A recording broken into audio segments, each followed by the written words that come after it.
Hello tout le monde, je vous retrouve aujourd'hui dans cette nouvelle vidéo qui sera un nouveau vlog, un vlog lecture qui j'espère sera cosy, réconfortant et plein de chouettes lectures puisque le but pour moi dans cette vidéo sera tout à fait égoïstement de petit à petit retrouver un chouette rythme de lecture. J'ai envie de lire, j'ai envie de m'immerger dans des univers, j'ai envie de dégommer les lectures, j'ai envie d'être impactée par des histoires terribles.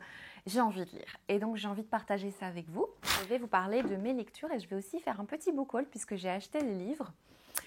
J'ai fini Art-Marie, donc de Sofia Samatar, une lecture très rapide. Dans ce livre, on va suivre des personnages qui font partie d'une communauté religieuse et des personnages qui vivent dans un village avec très peu de technologie, si pas aucune technologie. Donc c'est vrai qu'au début, je me demandais même dans quelle époque on était. On va suivre des jeunes femmes qui sont dans cette communauté. On va suivre principalement le personnage de Lydie qui nous raconte l'histoire. Et un jour, ces jeunes femmes vont découvrir un robot. Un robot qui se présente sous la forme d'une femme, Mary. En tout cas, son buste et sa tête sont féminins. Je crois que le bas n'a pas été construit. Elles vont s'arranger pour la faire avancer avec des roulettes, etc. Enfin bref, cette rencontre avec ce robot va changer leur vie. Elles vont vouloir faire de Mary une amie et donc elles vont avoir une chouette relation avec ce personnage. Ça va poser pas mal de questions, bien évidemment. Dans cette communauté, il n'y a pas de technologie. La technologie est même interdite. J'en dis pas beaucoup plus. Déjà, la particularité du récit, c'est que on va suivre Lydie, qui est notre héroïne, et pourtant Lydie est un personnage très passif. Lydie, c'est pas elle qui fait des choix, qui prend des décisions, qui fait beaucoup de choses, qui a des réflexions. C'est pas le personnage le plus intéressant, justement. Il y a un personnage qui est très important dans l'histoire et qui ne se présente pas comme une héroïne et qui pourtant, pour moi, est l'héroïne de ce récit. Je vous laisse découvrir, bien évidemment, j'en dis pas plus. Donc il y a ce personnage qui se démarque, qui est très différent. C'est pas un personnage banal, c'est un personnage très différent des autres. Un personnage assez cruel aussi, mais qui se pose des questions, elle, quant à ces situations. Et j'ai particulièrement aimé ce personnage-là. J'ai aimé la fin ouverte. Je n'aime pas de manière générale les fins ouvertes, mais ici c'était assez bien fait que pour que je ne sois pas frustrée à la fin de ce livre, mais que je me pose des petites questions, bien évidemment. J'aurais envie d'avoir le destin de certains personnages, mais en même temps, j'ai pas envie de frapper l'autrice parce qu'elle a arrêté le livre en plein milieu, parce que ça m'est déjà arrivé avec des fins ouvertes de me dire, mais vraiment, ça c'est beaucoup trop ouvert. Ici, ça va, franchement. J'étais pas trop énervée. J'ai bien aimé l'interview à la fin. Une interview qui nous présente, qui nous aide un petit peu pour cette lecture parce que c'est vrai je pense qu'il y a énormément de thématiques, de messages pour lesquels je suis passée un petit peu à côté parce que je n'étais pas forcément hyper concentrée ou parce que je suis complètement débile aussi. Non, je dis n'importe quoi.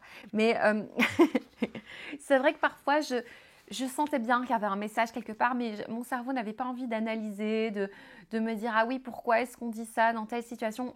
Voilà, j'étais en mode lectrice passive et du coup, j'ai passé un bon moment de lecture, mais c'est vrai que je pourrais le relire avec un second degré de lecture, par exemple. J'ai bien aimé donc l'interview à la fin qui présente l'autrice, qui nous dit en fait que le livre est très librement inspiré des collectivités qui sont connues sous le nom d'Anabaptistes. Et on parle notamment des Ménonites, une communauté dans laquelle fait partie l'autrice. Donc elle connaît très très bien ces communautés. Je trouve que l'interview éclaire bien sur ce qu'on a lu. C'est comme si je discutais avec quelqu'un de cette lecture. Voilà, donc une chouette lecture. Ce ne sera pas un coup de cœur, hein. J'ai passé un bon moment, mais c'est plutôt une lecture originale. J'ai lu ensuite Sanglier de Lisa Blumen. C'est marrant parce que j'ai vu que Lisa Blumen allait sortir ce livre et j'ai essayé de le trouver en librairie, je ne l'ai pas trouvé. Et c'est mon ami Thierry qui me l'a prêté. Merci beaucoup, je l'ai lu directement le jour où je l'ai réussi à prêter. C'est un livre qui va parler d'une jeune femme qui est youtubeuse beauté et qui donc se met en scène tous les jours en faisant des vidéos lifestyle, des Get Ready With Me. Voilà, si vous êtes familier de cet univers-là, ça va forcément vous parler. Et donc ça va parler de pas mal de thématiques, enfin ça va illustrer pas mal de thématiques assez glaçantes, hein, puisqu'on voit cette jeune femme dans la vie de tous les jours, on la voit en train de filmer ses vidéos, mais on la voit aussi à l'extérieur, quand elle se rend par exemple au magasin, parce qu'elle a un problème avec son appareil photo. Et donc, quand elle pose des questions au vendeur, il la prend pour une grosse débile alors que s'y connaît vachement. Et ça va parler notamment du sexisme ordinaire. Des petites choses de la vie de tous les jours qui illustrent le sexisme ordinaire, notamment quand elle est avec son père, quand elle veut faire un créneau. Je vous laisse vraiment découvrir en fait, parce que c'est des thématiques très, très parlantes par des petites planches, même sans texte. On nous dit ici en quatrième de couverture que c'est un thriller psychologique qui matérialise des réflexions sur la représentation du corps des femmes, le sexisme ordinaire et la marchandisation de la beauté. Tout est dit là-dedans, même si le mot thriller psychologique, j'aurais peut-être pas été jusque-là. Parce que oui, il y a un moment, quelqu'un qui la suit tous les jours, mais je trouve pas que c'est le sujet le plus important du récit en fait. Donc pour moi, thriller psychologique correspond pas forcément à ce livre. Ça met juste en évidence notre monde actuel. La manière dont, oui, dès qu'une personne se cache derrière un écran, on peut tout se permettre, visiblement. On peut lui dire n'importe quoi, puisque de toute façon, elle s'affiche, donc elle l'a bien cherché. Vous voyez, toutes ces thématiques qui sont abordées. J'ai bien aimé. Maintenant, je trouve qu'on aurait pu aller un petit peu plus loin dans certaines réflexions. Peut-être si ça avait été un petit peu plus long, je ne sais pas, je suis encore en réflexion parce que je l'ai lu il n'y a pas très longtemps. Je suis encore en train de me demander ce qu'il aurait pu y avoir de plus pour que ce soit très impactant pour moi. J'ai bien compris où voulait en venir l'autrice, mais c'est vrai que je trouve que ça aurait pu aller encore plus loin. Je suis encore en réflexion sur cette lecture, peut-être que ce sera un petit peu plus éclairé quand je ferai un point lecture. Parce que là, j'ai une petite retenue sur cette lecture et j'arrive pas à l'identifier. C'est une très bonne lecture, vraiment très très bonne lecture, mais il y a un petit truc qui fait que ce sera pas un coup de cœur non plus. Voilà, mais je vous conseille vivement, c'est de Lisa Blumen, c'est du très bon graphique. J'ai lu Ascendant Beauf de Rose Lamy. Je ne vais pas débattre longtemps parce que c'est le genre de thématiques avec lesquelles je ne suis pas très à l'aise. Dès que ce sont des essais qui vont parler de choses politiques, moi je ne suis pas hyper à l'aise de parler de ça parce que je ne sais pas bien en parler. Quand j'ai voulu expliquer tous les passages qui m'ont plu dans le livre à mon compagnon, je lui ai dit à la fin, en fait, lis le livre, ce sera plus simple, et lis tout ce que j'ai souligné parce que je n'arrive pas à l'expliquer. Voilà, je suis très très nulle pour expliquer des choses qui sont... Ouais, des livres... Enfin, pourquoi tu as une chaîne YouTube si tu es très nulle pour parler de livres? Mais peut-être c'est plus facile pour moi de parler de romans que d'essais, de parler d'idées de quelqu'un. En fait, j'ai peur... En parlant de ce livre, de déformer la parole de Rose Lamy. C'est un peu ça qui me stresse, c'est de présenter ce livre en disant tout ce que j'ai pensé et en expliquant tout ce qui m'a plu dans le livre. J'ai peur de déformer la parole de Rose Lamy, parce que je n'ai vraiment pas envie. Mais c'est pas encore trop grave dans un roman, mais ici vraiment, on va revenir sur l'histoire de Rose Lamy. En fait, moi, Rose Lamy, je l'aime beaucoup. Parce qu'elle a écrit un livre, un essai féministe que j'ai adoré, Défaire le discours sexiste dans les médias, qui était un gros coup de cœur l'année dernière, un essai féministe que j'ai adoré parce que justement, il était très accessible, extrêmement bien écrit, avec énormément de sources et très clair ouais, j'ai bien aimé le ton utilisé par Rose Lamy. Depuis, je la suis sur les réseaux. Et quand j'ai vu qu'elle avait sorti un nouveau livre, ça m'a fort intéressée. Même si c'est vrai que ce sujet, c'est pas un sujet vers lequel je me tournerais volontiers. C'est vraiment parce que c'est elle qui l'a écrit. Donc dans ce livre, on va parler globalement de la domination culturelle sur les classes populaires. Et on va parler de ça sous le prisme de la vie de Rose Lamy. Donc on va parler de son enfance. Et elle nous explique qu'elle est une beauf, avec des grands guillemets. Elle nous explique la description de ce qu'est un beauf. Ce livre m'a quand même beaucoup plu, même si ce ne sera pas mon préféré de l'autrice, mais je l'ai bien aimé parce qu'il m'a quand même ouvert les yeux sur le mépris de classe. Alors j'en étais bien consciente et malheureusement je me rends compte que moi-même j'ai des pensées malgré moi un petit peu méprisantes pour certaines choses. Je pense par exemple à de la musique ou ce genre de choses. Je suis très élitiste d'un point de vue musical, allez savoir pourquoi. Et je me rends compte que c'est du mépris en fait. Et je trouve être hyper intéressant. Ça fait ouvrir les yeux. Il y a beaucoup de citations dans les livres qui m'ont beaucoup plu. Il y a quand même beaucoup de passages qui sont très très politiques. Donc voilà, je ne vais pas me lancer là-dedans, mais moi ça m'a bien plu comme lecture. Et donc comme j'étais là-dedans et qu'elle reparlait de son livre En bon père de famille, je l'ai acheté puisque ça fait longtemps que j'ai envie de lire ce livre, sauf que je l'avais mis dans ma happy list de Noël et que je ne sais toujours pas si quelqu'un l'a réservé ou pas. Et pour finir, j'ai abandonné, je l'ai acheté. Tant pis. J'avais trop envie de le lire. Et donc, je suis en train de lire En bon père de famille de Rose Lamy. Alors, c'est un livre qui va parler de la figure du père de famille. L'expression en bon père de famille est une expression employée encore de nos jours, alors que c'est vraiment hyper sexiste. Ça commence avec Rose Lamy qui nous explique qu'après avoir écrit son livre « Défaire le discours sexiste dans les médias », elle va recevoir un message de sa sœur qui lui demande « Est-ce que maman t'a déjà parlé de la manière dont papa la traitait ?» Et là, ça va ouvrir les yeux de Rose Lamy, visiblement, et elle va faire des recherches, bien sûr, poser des questions. Et je crois que c'est ça qui va lancer l'écriture de ce livre. Donc ça, c'est ma lecture en cours. J'ai commencé aussi Fragile, mais j'ai lu que 3 pages, donc je ne peux pas vous en parler. Je pense que je vous en avais déjà parlé. J'avais commencé Quand viendra le temps du feu. J'étais à la page 78, mais je me rends compte que c'est psychologiquement pas trop le moment de lire ce livre. Je ne sais pas pourquoi, honnêtement, mais j'arrive pas à avancer. Je suis bloquée depuis super longtemps dans le livre, donc je l'ai mis de côté. C'est pas grave, je le reprendrai une autre fois. Alors, je vais vous présenter des livres que j'ai achetés. Parce qu'en fait, je suis allée en librairie. J'avais pas énormément acheté de livres dernièrement. Oui, c'est vrai qu'en lisant pas grand-chose, en étant dans une espèce de panne de lecture, forcément, je n'avais pas acheté de livres. Donc, je vais vous montrer. Je suis allée en librairie dernièrement, en mode réconfort, tout ça. Je me suis acheté le tome 7 et 8 qui clôture la saga Route End. Ça faisait longtemps, en fait, que j'avais envie de les acheter, mais pendant un mois, j'avais été en no-buy au mois d'avril, là, j'étais en no-buy et donc voilà, j'étais là, j'ai pas la fin de la saga et donc maintenant je ne suis plus en no-buy. J'ai le droit d'acheter des livres. Donc voilà, c'est la fin de la saga. Donc j'ai acheté celui-là et j'avais acheté aussi celui-là. Voilà, qui sont en cours de lecture, donc ça compte pas, ils s'annulent de mon book haul. Je me suis procuré Soma de Florian Soulas, fortement influencée par Lucie de la chaîne Lucie a lu, n'importe quoi ici. J'ai très hâte de lire ce livre. J'aime beaucoup Florian Soulas. J'avais lu son livre, je ne sais plus comment ça s'appelle, j'avais beaucoup aimé son livre Steampunk. Florian, je la suivais à l'époque quand elle avait sa chaîne Sailor Flow. Et depuis, j'aime beaucoup la suivre sur les réseaux et découvrir tout ce qu'elle écrit, puisqu'elle est elle écrit quand même beaucoup de choses. J'ai hâte de lire celui-là. C'est un livre où on nous dit que c'est du cyberpunk féministe. On ne sait pas grand-chose en fait sur le livre, on ne nous dit pas grand-chose. Et je ne savais pas que ça allait être si court. Je me suis procuré un livre d'Oriane Veltet. Ça fait un moment que j'ai envie de découvrir cette autrice. J'ai pas de livre de l'autrice dans ma bibliothèque, donc voilà, c'est l'occasion. C'est du folio SF et on nous dit que un matin, toute l'humanité perd l'équilibre. La Terre vient de s'ouvrir à une 5e dimension, l'imagination. Il est désormais possible de faire apparaître momentanément n'importe quel objet aux créatures imaginables. Trop chouette! Je me suis procuré un livre qui, je pense que vous le verrez passer énormément. Dans toutes les librairies, il est mis en évidence. C'est vraiment la thématique qui m'intéresse. C'est vrai qu'en général, je vais à reculons quand il y a des livres à ce point mis en évidence. Mais je suis hyper intriguée par la thématique. Il s'agit de Mon vrai nom est Elisabeth de Adèle Yon. Je l'avais vu à Paris et je me souviens m'être dit c'est pas le moment pour moi.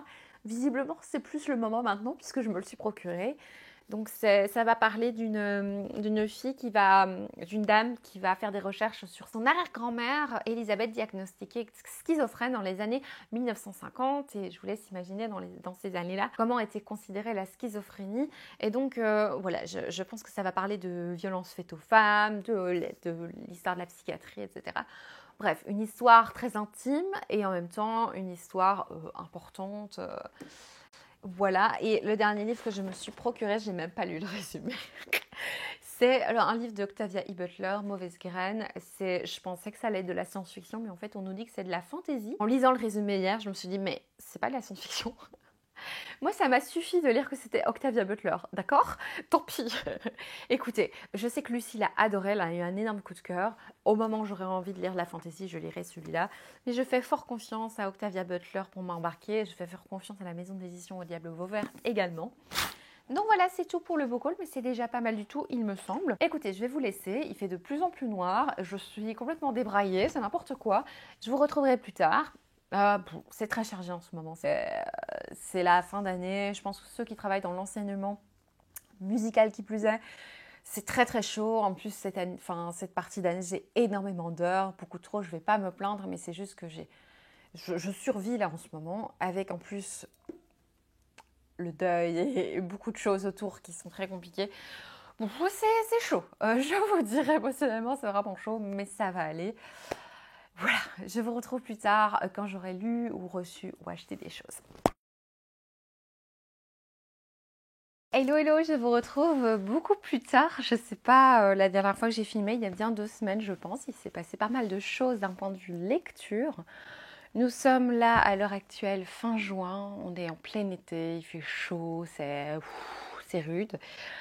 Voilà, donc je dois vous parler de certaines petites choses. Je vais vous parler vite fait de certaines lectures, un peu plus longuement d'autres lectures, vous montrer des choses que j'ai achetées. Voilà, des petites nouvelles en tout cas. Donc, je commence par quoi? La dernière fois, j'étais en train de lire Préparez-vous pour la bagarre en bon père de famille, que j'ai terminé, que j'ai beaucoup aimé. Je vous avoue que j'ai pas un souvenir impérissable de cette lecture. Je me souviens d'avoir passé un très très bon moment. Mon avis est assez similaire que pour son livre Défaire le discours sexiste dans les médias. Peut-être que, enfin non, j'en suis vraiment sûre, j'ai préféré Défaire le discours sexiste dans les médias parce que je le trouvais plus complet, parce que peut-être les thématiques aussi plus variées. Ici, il y avait certaines répétitions par rapport à son autre livre. J'ai beaucoup aimé, c'était très impactant, c'était vraiment bien, mais peut-être que le discours Défaire le discours sexiste, donc son autre livre, m'a beaucoup plus impacté parce que justement, je crois que c'était le premier livre féministe que je lisais vraiment en entier. Donc ici, il y a certaines répétitions, il y a des choses que je sais déjà, et puis il y a aussi beaucoup de choses plus personnelles aussi. J'ai quand même, j'ai noté beaucoup de choses, hein. C'est une très très bonne lecture. C'est juste que ça m'a moins impacté que l'autre. C'était hyper intéressant, je vous le conseille vivement. Maintenant, je pense que je vous conseille surtout, avant tout, de lire Défaire le discours sexiste dans le média qui était vraiment, vraiment très très fort. J'ai enchaîné avec une autre lecture forte. Je pense que je vous l'ai dit dans une vidéo, mais c'est vrai qu'en ce moment, je pense que j'ai besoin de trucs un peu catchy qui soient dont les pages se tournent assez vite, ou alors des sujets assez forts que pour ne pas trop me mettre dans un sentiment de tristesse. Et donc là, j'ai lu Fragile. Alors c'est marrant, un livre de Nicolas Martin, c'est une... Enfin, c'est marrant, je vois pas ce qu'il y a de marrant. C'est parce que je me souviens des circonstances d'achat. J'ai donc acheté ce livre à la librairie Majo et c'est un livre dont j'ai vu beaucoup d'avis assez dithyrambiques. C'est un livre de dystopie qui se termine en un seul tome, hein, c'est vraiment un seul tome. On est dans une France qui a petit à petit plongé dans la dictature. Dans ce livre, on va parler du taux de natalité, taux de fertilité qui a fortement diminué. Et donc, il y a un programme expérimental de génoembryologie qui a été développé pour permettre de faire naître des enfants sains. Mais voilà, des enfants aussi avec beaucoup de transformations génétiques. Enfin voilà, notre héroïne va avoir accès à ce programme et va donner naissance au début du roman à un enfant sain. Ce qui est hyper intéressant, c'est que Tiphaine, c'est un personnage très engagé. C'est un personnage, on voit qu'elle a une certaine réticence à donner naissance à cet enfant. C'est son mari va un peu lui pousser, qui lui forcer la main en disant voilà, c'est notre occasion justement de faire naître un autre enfant dans de bonnes conditions, parce qu'effectivement, à l'heure actuelle, dans le livre, il y a beaucoup de chances de faire des fausses couches. Il y a très peu de femmes, en fait, qui ont des enfants sans passer par ce nouveau programme. C'est très dur d'avoir un enfant à l'heure actuelle. Et donc, on voit les réticences qu'a Tiphaine, parce que c'est à l'encontre de ses convictions, mais en même temps, elle va quand même accepter. Donc, on va voir son regard par rapport à cet enfant. D'ailleurs, cet enfant qui va développer des aptitudes très particulières. Elle va être d'ailleurs la seule à voir ces choses-là. Personne autour d'elle, en gros, dès qu'elle ouvre la bouche en disant « mais c'est bizarre quand même qu'il sache faire ça », tout le monde ferme les yeux. On a aussi le regard de Tiphaine sur sa relation avec sa fille, puisqu'avant d'accepter de rentrer dans ce programme très sélectif, 10 ans auparavant, elle a eu une fille qui a de forts retards mentaux. Et donc on va voir sa relation avec sa petite fille, et c'est très beau, c'est très dur à lire aussi, tous ces passages, notamment le rapport entre les deux enfants, quand ils sont confrontés. Alors, c'est un livre page-turner qui va faire poser beaucoup de questions. C'est vraiment hyper intéressant. J'ai bien aimé que ça se passe en France parce que souvent, quand même, les dystopies, ça se passe aux États-Unis. Ici, j'ai bien aimé que ça se passe en France, même si c'est pas mon pays, c'est quand même mon pays voisin, quoi. Et donc, il y a un côté un peu plus proche que quand on lit un livre qui se passe aux États-Unis. Et j'ai bien aimé. Il y a énormément de thématiques qui sont abordées, peut-être même un petit peu trop. J'ai aimé le passage très très dur sur Tiffen. À partir du moment où son enfant sain va naître, elle va petit à petit tomber dans une grande dépression et c'est quelque chose qui est très dur à lire, surtout que personne ne la soutient véritablement. Donc voilà, d'un point de vue psychologique, c'était hyper intéressant vis-à-vis du personnage de Tiffen. J'ai vraiment passé un très bon moment, ça pose beaucoup de questions, c'est hyper intéressant. Maintenant, je trouve que tout va un petit peu vite. Et du coup, il y a certaines extravagances. Et aussi, je trouve dans la psychologie des personnages, autant le personnage de Tiffen est un personnage intéressant, autant il y a certains personnages, je trouve que leurs actions ne sont pas hyper crédibles. Notamment, il y a un personnage qui évolue dans le livre, qui va avoir une certaine réaction, qui plutôt d'un coup va en gros se remettre en question. Cette remise en question est intéressante, mais je trouve qu'elle n'est pas hyper crédible. La manière dont c'est fait, en tout cas, je trouve ça bizarre que le personnage se remette en question à ce moment-là et pas plus tôt. Voilà, c'est juste ça, mais je vous en dis pas beaucoup plus. Il y avait aussi de beaux moments de solidarité féminine, malgré des convictions très différentes entre les personnages. Il y a quand même une solidarité féminine qui s'installe. Ça, j'ai bien aimé aussi. Bref, il y a beaucoup de choses qui m'ont beaucoup plu dans ce livre. C'est vraiment page turner, ça fait poser beaucoup de questions. C'est vraiment très très chouette. Mais c'est vrai que c'est un livre que je ne vais pas retenir longtemps. Il y a beaucoup de choses qui sont déjà parties de mon cerveau. Je l'ai lu il y a moins de 2 semaines et c'est vrai que je dois quand même bien réfléchir pour me rappeler tout ce qui se passe dans ce récit. Voilà. Après, j'ai eu beaucoup de mal à choisir une nouvelle lecture. J'ai voulu me plonger dans un livre de Louise May, puis je n'étais pas dans le mood. C'est dur pour moi de choisir des livres en ce moment, de choisir le bon livre. Et c'est marrant parce que je vous donne le contexte de lecture parce que moi, ça me fait rire, mais c'est peut-être pas très intéressant. J'avais commencé le tome 1 du Prince Cruel en audio. Et ça faisait un moment que je ne m'étais plus replongée dedans. Et souvent, quand je suis à la gare de Charleroi, je mets des écouteurs pour qu'on me laisse tranquille. Voilà, bref, parfois, juste pour m'isoler et pour avoir pas trop de bruit, je mets mon casque pour avoir la paix et pour justement qu'il n'y ait pas trop de bruit. Et en fait, je me suis dit, oh, ben, je vais rallumer le Prince Cruel juste le temps de rentrer dans le bus. Donc, je rallume le Prince Cruel. Et je n'ai plus arrêté, en fait, jusqu'à la fin du tome 3. Donc c'est marrant parce que j'avais prévu vraiment de lire, enfin d'écouter 2 minutes juste pour ne pas être... pour avoir vraiment la paix, clairement. Et en fait, j'ai plus arrêté tellement c'était prenant. Et donc, je vous parle de la saga Le Prince Cruel. J'ai lu les 3 premiers tomes, les 3 tomes de la saga.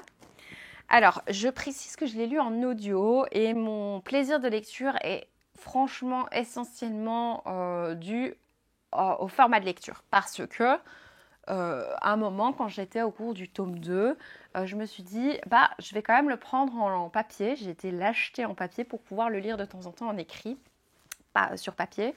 Et en fait, dès que je me suis plongée dans le livre papier, le plaisir de lecture n'était plus là du tout parce qu'en fait je me suis rendu compte que le style, franchement, si j'avais commencé cette saga par écrit, je l'aurais abandonné au bout de 2 chapitres. Tellement je trouve le style simple. Je trouve honnêtement le style d'écriture complètement éclaté.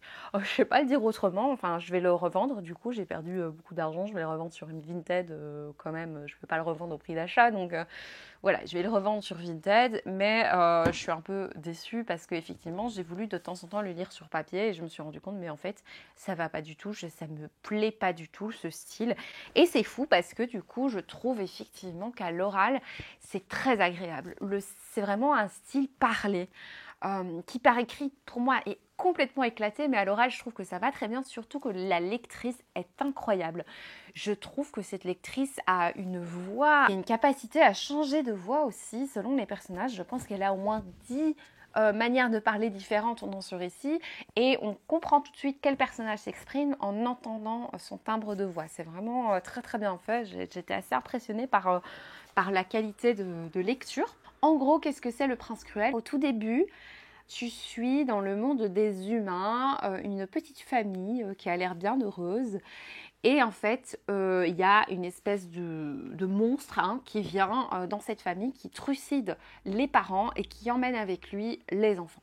Et on va suivre des années plus tard notre héroïne, Jude, qui est donc élevée par ce monstre qui a assassiné ses parents. on explique un peu les circonstances de l'assassinat au début du livre, je vous laisse découvrir. Jude, elle est une jeune humaine qui débarque donc très jeune dans le monde des fae et qui va être élevée dans la haute cour, qui va suivre des cours avec des fae justement.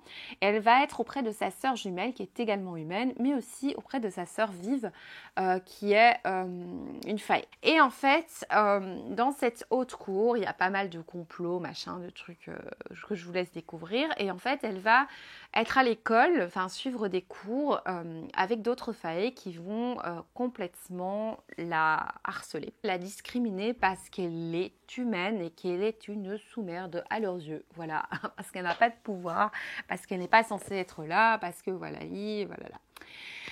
Voilà, je vous en dis pas beaucoup plus, mais en gros, globalement, c'est une saga que j'ai adorée puisque j'ai lu du tome 1 au tome 3, mais je peux vraiment officiellement dire que c'est un plaisir coupable puisqu'il y a beaucoup de choses qui m'ont dérangée dans cette lecture et je trouve ça important de vous dire lesquelles.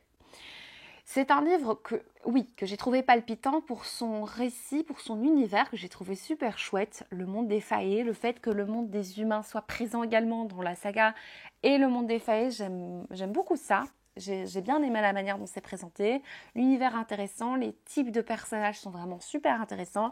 Je pense que vraiment le plus chouette dans ce livre, ce sont les plots, c'est vraiment l'histoire, tout ce qui se passe. Je trouve que les retournements de situation, Holly Black les maîtrise à merveille. Je trouve qu'il y a vraiment beaucoup de surprises, de petites révélations, vraiment je trouve que le rythme aussi est très bien, très prenant. Vraiment tout dans cette histoire est super chouette. Globalement, l'univers est super chouette, mais maintenant j'ai des points noirs quand même à dire, des choses qui sont très importantes. Premièrement, je trouve les personnages. Je trouve que le développement des personnages n'est pas toujours cohérent, et même en fait très rarement cohérent. Il y a des personnages, par exemple le personnage de Locke, je trouve que l'évolution de ce personnage est incompréhensible, n'est pas du tout crédible.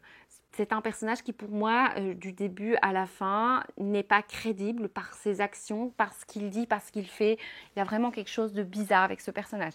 Pareil, le personnage de Taryn est un personnage extrêmement fade. C'est un personnage que j'ai du mal à imaginer. Je la trouve vraiment très très fade. Le personnage de Madoc aussi. Une certaine redondance avec ce personnage qui dit toujours la même chose, qui revient, qui change d'avis. Puis à chaque fois, c'est certaines redondances chez ce personnage que je ne comprends pas. Je trouve que le personnage que j'ai préféré, c'est le personnage de Jude parce que c'est un personnage plutôt gris finalement, que c'est un personnage avec beaucoup de failles. Alors oui, elle se veut femme forte, mais elle a énormément de failles. Elle est à de nombreuses reprises insupportable et je trouve qu'elle prend des décisions très bizarres. Et elle est un petit peu girouette quand même. Oui, c'est un personnage que j'ai bien aimé, je me suis attachée à elle, mais c'est vrai que c'est pas un personnage qu'on adore, avec lequel on a envie d'être amis. Je sais pas comment expliquer. J'avais de l'empathie pour elle, mais il y a beaucoup de moments où j'avais envie de la baffer. Je parlerai du personnage de Cardan par après, parce que j'ai tout un truc à dire sur lui. Donc voilà, je trouve que les personnages, globalement, beaucoup de personnages en tout cas manquaient de cohérence dans leur développement. Le personnage de Heather, c'est un personnage humain qui est dans l'histoire. Son évolution, rien compris. Mais franchement, si je dois dire le pompon du personnage à l'évolution la plus chelou, c'est quand même Cardan. Voilà, je vous en parlerai après. Deuxièmement, c'est un univers où les décors, ou en tout cas les costumes, sont extrêmement bien décrits. Donc on va très facilement voir les costumes, les habits. Mais finalement, j'ai eu beaucoup de mal à pouvoir me représenter les personnages en eux-mêmes. Je pouvais les voir dans des costumes, ça c'était très précis. Mais eux-mêmes, je ne savais pas trop me les représenter en fait finalement. Et aussi, si les costumes sont énormément décrits, l'univers en lui-même est quand même assez flou. Il y a certaines choses qui étaient très bien décrites et d'autres beaucoup moins. Donc il y a par exemple les salles de cours, enfin les endroits où elle a cours, je ne peux pas du tout le représenter. Mon imaginaire a placé certaines actions à Poudlard. Parce que c'était pas assez développé, pas assez construit, je trouve, d'un point de vue décor. Alors que je pense à The Royal Coven, c'est un univers, je voyais beaucoup plus clairement à quoi ressemblaient les lieux. Ici, les lieux, c'était plus, je prenais des lieux dans d'autres histoires parce que pour moi, c'était pas assez bien décrit. Voilà, ça c'est pour le décor. Alors oui, tu as des retournements de situation, il y a des évolutions de l'intrigue. Comme je vous ai dit, les plots étaient vraiment super chouettes, mais c'est vrai qu'il y a certaines évolutions qui perdent en cohérence. Le gros problème de ce récit, je pense, principalement, c'est la cohérence. Il y a des personnages qui sont quand même assez importants dans le tome 1, qui tout d'un coup vont disparaître, et on ne va plus parler d'eux, on va oublier qu'ils existent. Voilà. Et puis, on en reparle, mais vraiment 2 secondes, quoi. Vous voyez? Donc, parfois, j'ai l'impression qu'Holly Black avait oublié l'existence d'un des personnages et, vraiment oublié, quoi. Alors que vis-à-vis, notamment, je pense à un personnage en particulier, c'est un personnage qu'on ne voit plus pour une raison très précise, qui est très impactante et très forte dans le récit, mais en fait, cette raison, tout ça, on l'oublie par la suite. Voilà. Et alors, le point dont je dois quand même parler, qui est très important, qui m'embête quand même beaucoup, mais qui ne m'a pas empêché de continuer le livre, mais qui a fait que j'avais quand même cette espèce de réticence, c'est le personnage de Cardan et la relation Enemies to Lovers. Dans ce livre se développe une relation extrêmement toxique qui, pour moi, m'embête vraiment. C'est voilà, le schéma Enemies to Lovers, donc 2 personnages qui sont ennemis au départ, qui petit à petit vont s'apprivoiser. Alors la romance qu'il y a dans ce livre prend beaucoup de temps. C'est d'ailleurs pas le point principal du récit. Tout ce qui est à côté est quand même très très important. Donc ça c'est quand même bien parce que j'aime pas quand la romance prend trop d'importance, mais il y a des moments où elle prend beaucoup de place et cette romance me dérange.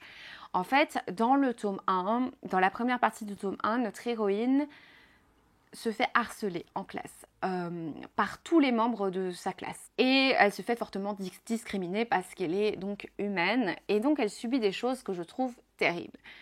Et on sait, de par le résumé, de par le titre, qu'il va y avoir une romance entre un des personnages qui harcèle et notre héroïne.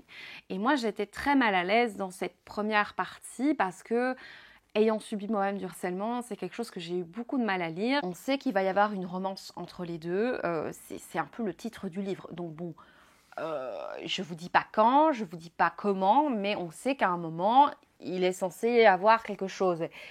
Et moi, j'avais peur en lisant cette première partie parce que je me suis dit, j'espère vraiment que l'héroïne, que l'autrice ne va pas nous banaliser toutes ces violences et tout ce harcèlement qu'elle a subi et qu'elle ne va pas pour son histoire, oublier qu'elle a subi tous ces trucs-là. Et en fait, j'ai l'impression que c'est ce qui se passe dans le récit. Donc oui, les choses évoluent, mais en fait, le personnage de Cardan, l'évolution de personnage n'est absolument pas cohérente. En sachant qu'ils allaient à un moment être ensemble, je me suis posé la question comment est-ce que l'autrice va faire pour rendre ça plus sain. Mais en fait, j'ai réfléchi par tous les moyens. Il n'y a pas moyen de rendre ça sain, tout simplement parce que c'est toxique, c'est problématique, ça va pas. Enfin bref. J'y ai réfléchi et effectivement, c'est ce qui se passe. Enfin, je veux dire, l'évolution de personnage n'est pas crédible, il y a plein de trucs qui vont pas. Et donc, dans cette relation, franchement, si vraiment elle voulait qu'ils finissent ensemble et que ça se passe de manière cohérente et saine, surtout si tu t'adresses à un jeune public, tu fais au moins 5 chapitres. Il faut que l'autre là, il suive une thérapie sur 10 ans, qu'il se remette en question et 10 ans plus tard, peut-être je veux bien qu'ils se mettent ensemble. Mais sinon, là, c'est no way quoi. Et voilà, je suis énervée toute seule. Ça m'énerve. Ah là là. Et pareil, hein, les autres personnages, ils font subir des trucs et puis après on oublie quoi. Genre Jude, à un moment, ah, je suis triste pour lui. T'es triste pour lui? T'as vu tout ce qu'il t'a fait? Enfin, non, t'es pas triste pour lui. Enfin, c'est pas possible. Même en ayant un peu d'empathie. En plus, c'est un personnage qui est pas censé avoir beaucoup d'empathie. Donc, truc pas... Bref, un personnage, à un moment, qui lui fait...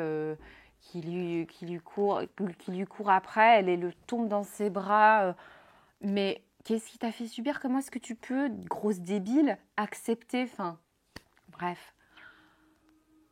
Ça m'a énervée. Mais heureusement, sinon j'aurais arrêté. Heureusement, tout le reste était vraiment chouette. L'univers, le monde sous-marin, les personnages secondaires, type le fantôme, la bombe, le cafard. C'était vraiment chouette. Et c'est ça qui a fait que, oui, même si pendant 3 plombes, je vous parle de cette relation toxique, le reste a fait que j'ai vraiment accroché. Et que je relirais volontiers des livres d'Holly Black maintenant. Est-ce que je les relirais en écrit? J'ai le livre des ombres ou je sais pas quoi là, non pas le livre des ombres, le livre de la nuit ou je sais pas quoi dans ma pile à lire. En fait, je me demande si je le revendrai pas et je le lirai pas en audio, s'il est disponible, parce que j'ai peur quoi. Le style, c'est pas du tout... Bon, je vais tenter peut-être une fois. J'espère que c'était clair tout ce que j'ai dit, j'en suis pas certaine. Mais en tout cas, je vais vous montrer les livres que j'ai achetés du coup récemment. Du coup, j'ai acheté ça. Voilà, j'ai perdu 20 euros. 20,10 €, merci. Je suis allée pour la première fois à la librairie Tulitu. Tulitu, qui est une librairie rue de Flandre à Bruxelles, qui est une librairie féministe. Petite librairie très chouette, qui met effectivement en évidence des livres engagés.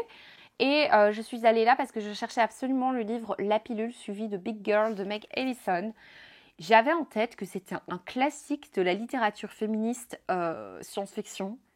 Et je pensais que c'était genre un classique en mode il a été écrit il y a des années. Et puis je vois qu'en fait c'est une autrice née en 1982. Donc ça ne peut pas être un roman qui date. Je ne sais pas pourquoi j'avais en tête que c'était un vieux classique.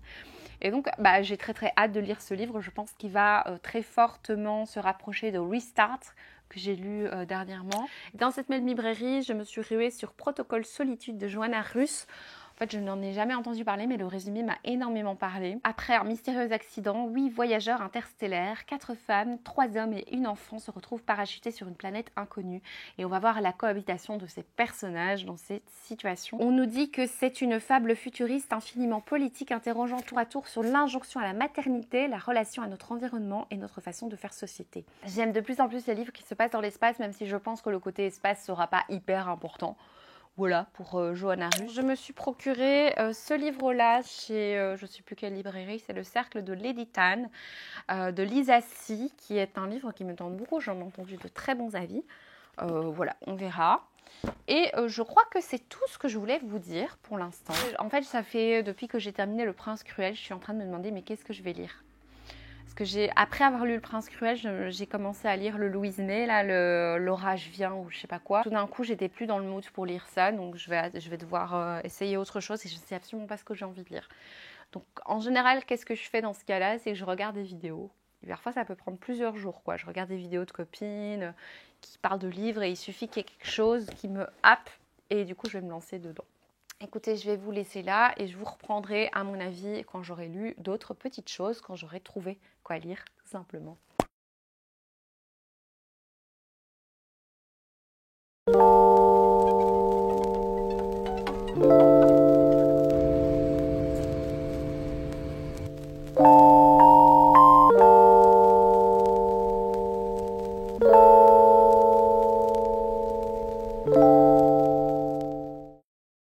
Hello, hello, je vous retrouve plus tard. Je dois vous montrer des livres que j'ai achetés. Et oui, c'est la catastrophe. Je suis passée en librairie, j'ai craqué. Et donc, je vais vous montrer tout ça. Ça fait une semaine, non, allez, ça fait quelques jours que j'essaye de rentrer dans un livre et j'y arrive pas. Je pense que la dernière fois, quand j'ai vlogué, je disais, bah ouais, je sais pas quoi lire, j'arrive pas à rentrer dans un livre. C'est toujours le cas, j'essaye, mais j'ai beau avoir un peu plus de temps cette semaine. Et beaucoup de transport, j'ai pas réussi à rentrer dans un livre, je suis trop déconcentrée. Vraiment, au niveau de la concentration, c'est compliqué. Mais donc, qu'est-ce que j'ai fait? Au lieu de me contenter des livres que j'ai dans ma bibliothèque, je me suis dit que j'allais aller en librairie. Une solution à beaucoup de choses, n'est-ce pas? Donc, je suis allée en librairie. J'étais acheté un paquet entier de livres. Le premier que je me suis procuré, ah oui, c'est vrai. C'est un livre que j'avais très envie d'acheter en grand format, mais comment dire, j'aime pas la couverture en grand format. Je trouve qu'il est très très kitsch. Et vous allez dire, ah ouais, mais meuf, c'est super superficiel. Bah écoutez, quand tu payes plus de 25 € un livre, tu as quand même envie qu'il soit beau, hein, physiquement. Du coup, je ne l'ai jamais acheté en grand format à cause de ça. Et aussi parce que c'est un gros pavé et que ça allait être compliqué à transporter. Du coup, j'étais ravie de voir qu'il sortait en poche. C'est Le Trône de Jasmin de Tasha Suri. Je l'ai entendu parler en très très bon par la booktubeuse, la booktokeuse May Books, qui en a énormément parlé. Elle a dit qu'elle a adoré, donc je suis trop contente de l'avoir trouvé. En fait, c'est le genre de livre, quand tu lis le résumé, tu ne comprends rien. C'est que quand tu rentres et que tu apprivoises l'histoire, eh bien, je vais faire pareil. Je ne vais pas développer parce que, en fait, je comprends rien. Voilà, on découvrira avec plaisir. Enfin, je découvrirai. Donc, Je me suis procuré L'île aux arbres disparus de Elie Shafak. Ça fait longtemps que j'ai envie de découvrir cette autrice. Je suis très contente d'avoir trouvé. En plus, l'édition, je la trouve magnifique. Je me suis procuré, non, c'est pas fini. Je me suis procuré Projet Dernière Chance de Andy Weir. J'en ai entendu de très très bons avis. Je ne sais plus qui a fait une chronique sur YouTube en disant que ce livre était super chouette, qu'il était vraiment trop sympa. Est-ce que c'est Lilia, Lire avec Lilia? Non. Est-ce que c'est Mimsly? Je ne sais plus, mais quelqu'un a adoré ce livre et donc ça me donne très envie, ça a l'air super chouette. Voilà, ça se passe dans l'espace avec un survivant d'une expédition spatiale de dernière chance, etc. Il paraît que c'est complètement déjanté, mais peut-être que je me trompe, que je confonds avec un autre. Alors, il ne reste pas grand-chose. Ah oui, en fait, il y a plusieurs livres de cette sélection. C'était des livres qui étaient dans ma wishlist pour le swap que l'on fait avec Elisiane, Jessica et Annabelle. En fait, toutes les saisons, on se retrouve pour échanger un swap saisonnier. Et donc, dans ma liste, j'avais mis plusieurs de ces livres. Et comme j'ai reçu les livres du swap, mais en fait, tous les livres que j'ai pas reçus, je les ai achetés. Parce qu'il me donnait vraiment super envie. Donc en tout cas, il y en a 3 qui étaient dans la sélection. Ces deux-là, Elie Shafak et Le Trône de Jasmin étaient dans la sélection. Et celui-ci aussi. Donc j'avais vraiment mis des livres qui me tentaient de fou, quoi. Trop chouette. Et bien sûr, ceux que j'ai reçus, je les adore. J'ai eu le Hervé de Letellier de... Enfin, qui après vous vivrez, machin. Je pense que je vous ai déjà présenté. Et j'ai reçu Chienne. Je ne sais plus le titre exact, mais bref, un livre qui me tentait beaucoup. Et celui-là était dans ma wishlist. Il s'agit de Les femmes du North End de Katharina Vermette. C'est une autrice canadienne, c'est traduit de l'anglais et c'est de la saga familiale. Voilà. Et alors, le dernier livre que j'ai acheté, et non le moindre, j'aurais pu acheter Le Relié. Avec un jaspage, mais je trouvais le jaspage super moche. J'ai des très beaux jaspages dans ma bibliothèque et si vraiment j'achète un livre avec un jaspage, c'est que j'aime le jaspage. Parce qu'au prix du livre, voilà, il coûtait 10 € de plus avec jaspage et je me dis, en fait, j'aime pas tellement le jaspage. Même si la couverture du livre est très belle, j'ai plutôt pris le normal. Il s'agit de La guerre du pavot de R.F. Kuang. Donc voilà, c'est un beau paquet de livres là, hein. On est sur 5 livres quand même que je viens d'acheter, alors que j'ai promis que j'allais faire du tri dans mes livres. Bravo Isabelle. Écoutez, je vais vous retrouver quand j'aurai lu quelque chose.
Hello, je vous retrouve pour vous parler de mes lectures. Donc, ça fait un moment que j'ai plus pris la caméra pour ce vlog.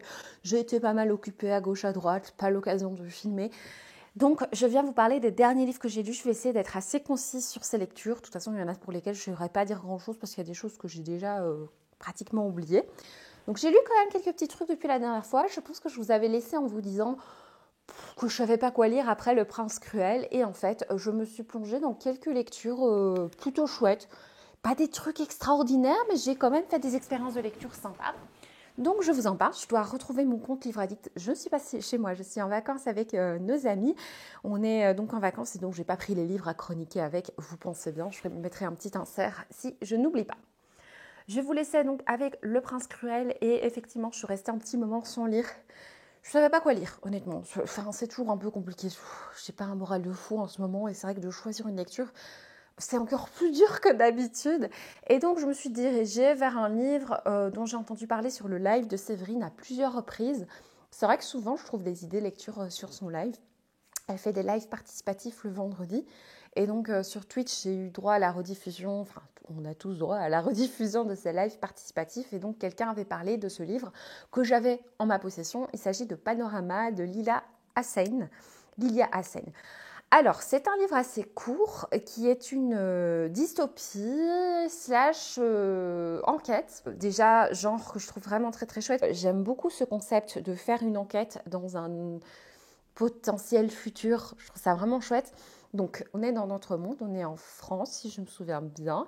Désormais, il y a des villages entiers qui sont sous le régime de la transparence, c'est-à-dire que les murs ne sont plus en briques mais en vitre. Donc tu vois tout ce qui se passe chez les voisins. Bien sûr, le lit, par exemple, c'est une sorte de petit sarcophage que tu peux refermer. Les voisins ne voient pas ce qui se passe dans le lit, mais quand tu vois que le sarcophage est fermé, tu sais qu'il se passe quelque chose. Pareil, les douches sont légèrement occultées. Tu vois les pieds, tu vois le haut, donc tu sais quand les voisins prennent leur douche, mais tu ne vois pas leur corps. Donc, il y a des petites limites, mais on est vraiment sur des maisons carrément transparentes. Donc, tu vois tout ce que les gens font, tout ce que les gens font. Dans cette société, tu as des gens qui font de la publicité, donc qui vont utiliser tel produit pour que les gens dans la rue les voient utiliser ces produits-là. Enfin, voilà, c'est un truc what the fuck, vraiment très très bien pensé. J'adore ce concept, c'était vraiment bien présenté, super chouette. Et le fait que ça se passe qui est une enquête policière, parce qu'à un moment, il va se passer bien sûr quelque chose de dramatique. Le fait qu'il y ait une enquête, ça fait qu'on passe de porte en porte, qu'on interroge les voisins et qu'on voit un petit peu comment tout le monde réagit à cette situation de vivre dans des maisons transparentes. Honnêtement, voilà, j'ai terminé ce livre le 5 juillet, nous sommes le 18 juillet et j'ai un peu zappé tout ce qui s'est passé. J'ai juste retenu mon avis qui est que l'univers super chouette, très intéressant, effectivement, cette enquête. Maintenant, effectivement, je trouve que c'est assez court et un peu trop court pour vraiment être complètement impacté. Alors oui, ça pose des questions, ça ouvre sur notre société qui ressemble de plus en plus à ce qui se passe dans le livre, mais c'est vrai que j'ai pas eu l'occasion de m'attacher fortement aux personnages, surtout qu'il y en a beaucoup, et du coup j'avais tendance à les confondre très facilement, et donc j'ai pas noté ce livre parce que je pourrais pas dire le concept, l'idée était chouette, mais je pense qu'il aurait pu être un petit peu plus long, peut-être un peu moins de personnages. Voilà, je sais pas en dire beaucoup plus, clairement. Je lirais volontiers par contre un livre de l'autrice parce que j'ai beaucoup aimé la manière dont c'était écrit. C'était très punchy, très, très chouette. Je lirais volontiers d'autres livres de l'autrice. Il paraît qu'elle écrit des choses magnifiques.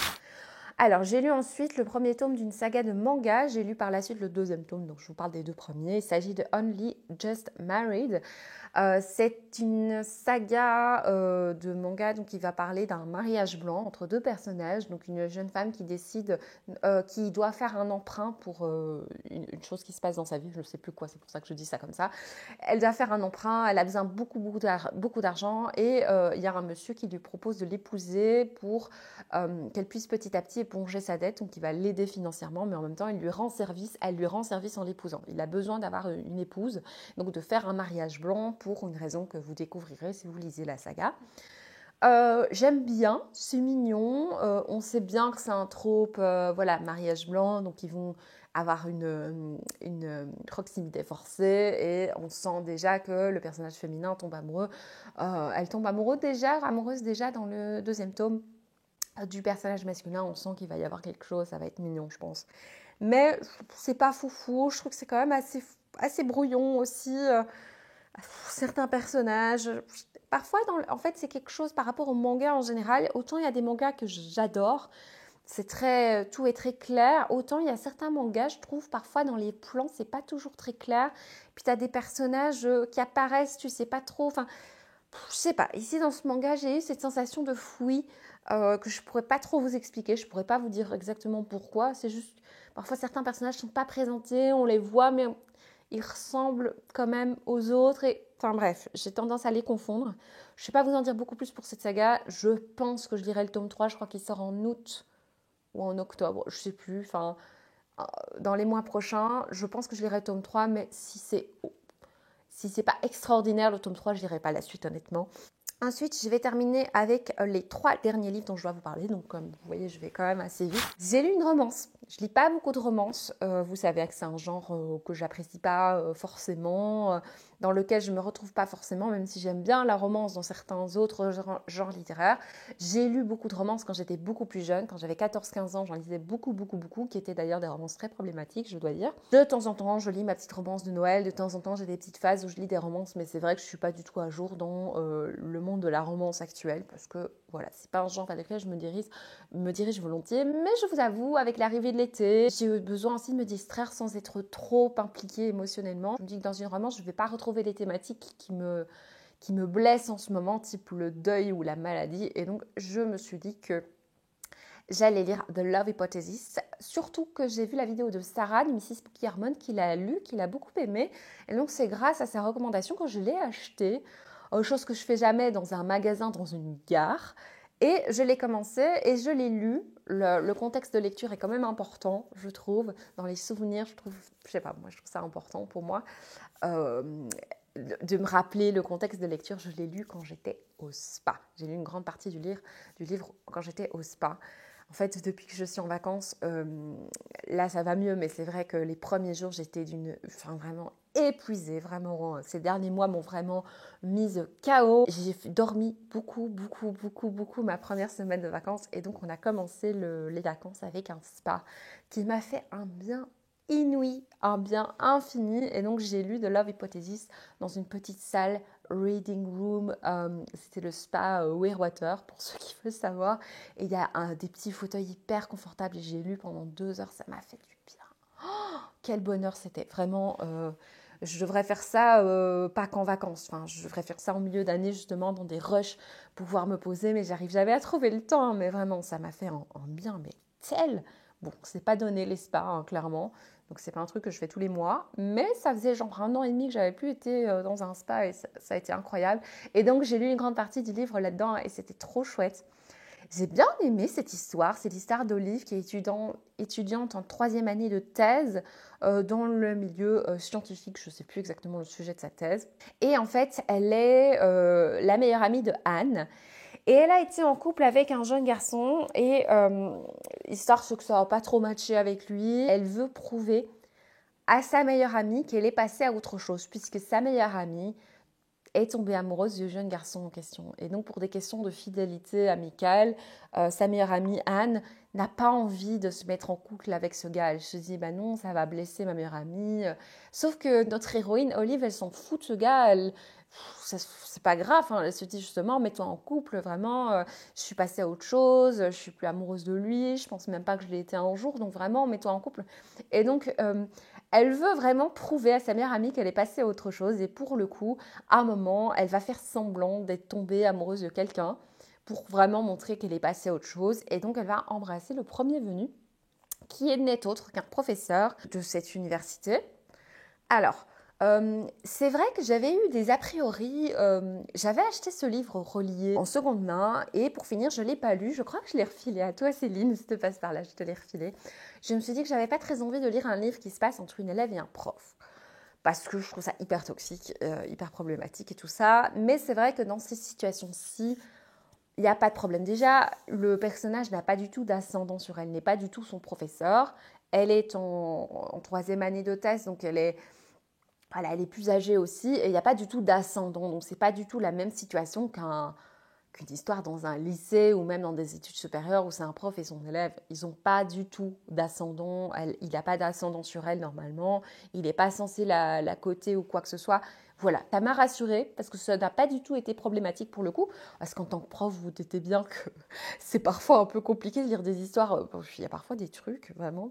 Bref, il n'y a pas eu de problème à ce niveau-là. C'est la trope fake dating et Grumpy Sunshine. Donc c'est un faux rencard et le gars un peu bougon et la fille plus joyeuse, on va dire, même si elle a certains traumas, mais on va dire que c'est plus cette trope-là. J'ai bien aimé cette histoire de fake dating, je trouve ça très très chouette. Cette relation, c'était vraiment très très mignon. J'ai passé un très bon moment de lecture. C'est vrai que parfois quand je lis des avis sur les romances, je vois « Oh là là, mais on sait déjà ce qui va se passer. » Bah oui, c'est pour ça que tu lis une romance, donc de quoi tu te plains? parfois, je me demande, les gens quand ils commentent les romances, on sait pourquoi on lit de la romance. Enfin, on sait pourquoi on lit une histoire comme ça. On sait qu'il va y avoir un moment à 80% du livre où ils vont s'engueuler, machin. On sait qu'il va y avoir ces différentes étapes dans la romance. Donc forcément, on sait comment ça va se terminer. Donc pourquoi est-ce qu'en commentaire, tu dis « Oui, je m'attendais à ce qui allait se passer ». Bah oui, c'est normal, c'est la base. Si tu veux avoir des surprises, tu lis un thriller. Et c'est ce que je fais quand je veux avoir des surprises. Mais si, bien sûr, tu te doutes bien de ce qui va se passer, c'est pour ça que tu le lis. C'est pour ça que je le lis. J'ai beaucoup aimé l'histoire. Voilà, les retournements de situation, vraiment très très chouette. Maintenant, la chose que je regrette, c'est les scènes explicites. Voilà. Je n'ai rien contre les scènes explicites, mais j'ai besoin quand même que ce soit décrit d'une manière un petit peu subtile. J'aime bien quand on est plutôt dans la suggestion, en fait, quand c'est très érotique et sache suggérer. J'aime bien quand c'est écrit d'une jolie manière. Et ici, je trouve que toutes les scènes explicites déjà étaient très très longues. En fait, il y a tout un passage avec une scène très très très très longue. Et surtout, je trouve que la manière dont c'est écrit, c'est trop cru pour moi. Et en plus, je trouve que ça ne convient pas à la personnalité des personnages, à la personnalité de l'histoire, que tout d'un coup, ces personnages, paf, quand ils sont au lit, c'est fini, quoi. Tu parles plus normalement, tu parles de manière vulgaire, machin. Je vais pas jusqu'à dire que c'est vulgaire, mais je trouve que c'est trop cru pour moi. J'aime bien quand il y a quand même de la subtilité, quand il y a quand même cette élégance, je sais pas. Je veux bien qu'il fasse plein de trucs dans le livre, mais j'aime bien quand c'est écrit d'une certaine manière. Et ici, je trouve qu'il n'y avait pas beaucoup de subtilité. Ceci dit, j'ai quand même noté que par rapport à toutes les autres romances que j'ai pu lire ces dernières années, c'est-à-dire pas beaucoup, on a quand même pas mal de moments où le monsieur demande à la madame est-ce qu'elle est d'accord de faire telle ou telle chose, ce que je n'ai pas forcément lu dans toutes les romances que j'ai lues ces dernières années, ce qui est quand même plutôt bien, hein, le consentement c'est la base. Ici, à plusieurs reprises, il demande est-ce que tu es d'accord, tu es sûr, tu machin, tu es vraiment sûr, même si tu as dit oui, tu peux encore dire non. Ça, j'ai bien apprécié par contre. Et enfin, ça devrait être dans toutes les romances, hein, on est bien d'accord. Donc voilà, mais sinon les scènes de smut, moi j'ai pas adhéré à part ce côté-là. Voilà, une chouette petite romance que je vous conseille si vous aimez la romance. Je trouve qu'elle n'était pas du tout problématique. Vraiment, c'était hyper agréable. J'ai passé un très bon moment de lecture. Ce ne sera pas un gros coup de cœur, mais j'ai très envie de lire d'autres, Hailey Hazelwood. Donc, c'est quand même un gros point positif. Je vais terminer avec ma dernière lecture de roman, qui est un roman de fantasy. Il s'agit de La guerre du pavot, de R.F. Kuang. Alors, c'est un roman de fantasy adulte, vraiment. Je trouve ça important de le dire parce que, ou alors vraiment pas à 12 ans, quoi. Vraiment, il ne faut pas lire ça quand tu as 12 ans. C'est un roman qui souvent est classé dans les librairies, dans les rayons jeunesse, alors que je ne trouve pas du tout que c'est de la jeunesse. Il y a vraiment des thématiques très dures. Il y a notamment un passage où on explique des violences très, très, très terribles. Et enfin, c'est pas français, mais vous avez compris. Et donc, oui, c'est un roman pour moi adulte. La guerre du pavot, c'est un roman donc, de fantasy qui va parler d'un personnage, une jeune femme qui va vouloir absolument intégrer une école militaire. Et donc, elle va tout faire pour intégrer cette école et on se doute bien qu'elle va l'intégrer. C'est une jeune fille qui, de par sa naissance, est mal considérée dans cette école. Elle est maltraitée, elle est harcelée, tout ça. Mais elle, c'est une battante, c'est vraiment un personnage très très fort pour le coup. Alors, je vous en dis pas beaucoup plus pour le résumé, mais je vous dis un petit peu mon avis. J'ai bien aimé. C'était très prenant. C'est vrai que c'était difficile de le lâcher une fois qu'on était dedans, surtout à partir du moment où on était dans la fameuse académie. Je trouve que c'est très très prenant. Je trouve que la mythologie est vraiment super chouette. Hyper intéressante, des choses vraiment originales qu'on voit pas partout. Je pense que c'est d'inspiration de la mythologie chinoise, mais je peux me tromper. Maintenant, j'ai eu beaucoup de mal à rentrer dedans. C'est vrai que les 30 premières pages, j'ai beaucoup souffert parce que je trouvais que le style était très très simple comme ça. Il y a vraiment quelque chose de très paradoxal dans ce livre. C'est que le style est ultra simple et parfois trop simple que tu n'as même pas l'occasion de t'attacher. Je ne sais pas comment expliquer le style. J'ai eu beaucoup de mal à m'adapter. Et puis pour finir, je me suis adaptée. Je me suis habituée. Autant le style est simple, ça donne l'impression que ça va être quelque chose de très jeunesse. Et puis, au fur et à mesure de l'histoire qui avance, on se rend compte que non, c'est pas jeunesse, il se passe des trucs vraiment trash et tout. Et vraiment, c'est pas à destination de la jeunesse, malgré l'écriture ultra simple. Donc, est-ce que c'est dans la traduction? Je ne sais pas, mais en tout cas, c'est la sensation que j'avais en lisant le livre. Et moi, j'ai eu du mal avec plusieurs choses. Premièrement, je trouve que tout ce qui est... tous les détails politiques sont intéressants, sont chouettes, mais je trouve qu'ils prennent beaucoup de place. Toutes ces situations politiques de guerre, de machin, de trucs, c'est intéressant, mais ici, je trouve que ça prend un petit peu trop de place par rapport à l'histoire, au détriment du développement des personnages. Et si vous me connaissez, vous savez que moi, le développement des personnages, c'est le truc le plus important dans un livre. Et ici, c'est vraiment ce qui m'a manqué. Les personnages, on en rencontre, il y a des personnages intéressants, puis il y a des changements chez ces personnages, mais je n'ai pas été à ce point impliquée, je n'ai pas pu vivre pleinement les émotions de tout ce qui se passe dans le livre parce que je trouve que les personnages auraient pu être beaucoup plus développés dans leur description, dans leur révolution. Il y a des choses, il y a un personnage notamment qui est important dans l'histoire qu'on n'aime pas beaucoup et qui réapparaît par la suite. Et j'ai bien accroché au développement de ce personnage, mais je trouve que ce développement est tombé un peu à l'eau. Voilà, je sais pas, c'est vraiment au niveau des personnages que ça m'a le plus déstabilisée. Et c'est ça qui fait que je suis pas sûre d'avoir envie de lire la suite pour ce roman.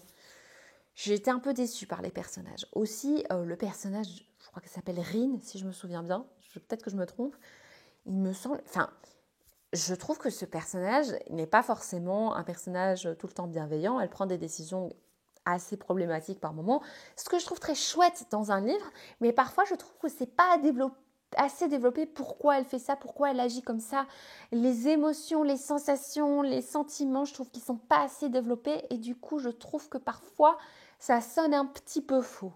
Voilà.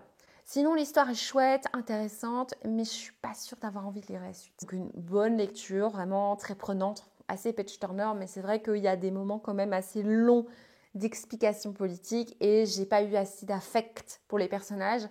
Et il y a des personnages pour lesquels j'ai eu de l'affect et j'aurais pu en avoir beaucoup plus, surtout avec certaines choses qui se passent, certains événements traumatisants pour lesquels j'ai pas assez ressenti de choses. Ceci dit, quand même, je dois dire, il y a quand même tout un passage terriblement euh, trigger. Vraiment, il y a tout un passage dans la dernière partie du récit, une découverte macabre, ultra violente, ultra glauque. Bon, si vous avez l'habitude de lire des thrillers glauques, ça va aller. Mais sachez qu'il y a quand même des choses très glauques dans ce livre, notamment un personnage qui va raconter ce qui lui est arrivé, qui est terrible. Vraiment, il y a des passages absolument terribles, je dois quand même le préciser. J'ai lu une romance. Écoutez, j'avais besoin d'un petit peu de réconfort, de quelque chose qui allait pas trop me trauma, de quelque chose qui allait me donner des petits papillons dans le ventre. Il s'agit d'un livre qui a été recommandé par Luna de la chaîne Lunaliqua. C'est vrai que ça fait un moment que je l'entends parler de cette autrice de romance. Et donc, je me suis dit que ça allait peut-être me plaire puisque elle disait justement que les personnages secondaires étaient plutôt intéressants, que c'était bien sûr une romance, mais qu'il y avait quand même des choses autour qui étaient intéressantes. Je vous parle de ce livre Le temps d'un été. Donc Luna a beaucoup parlé de Abby Jimenez. Ça fait longtemps que j'ai envie de lire cette autrice. En fait, j'aurais pu commencer avec le premier livre de cette trilogie, mais je vous avoue que c'est le seul, ce tome-là, qui était disponible avec ce super beau jaspage.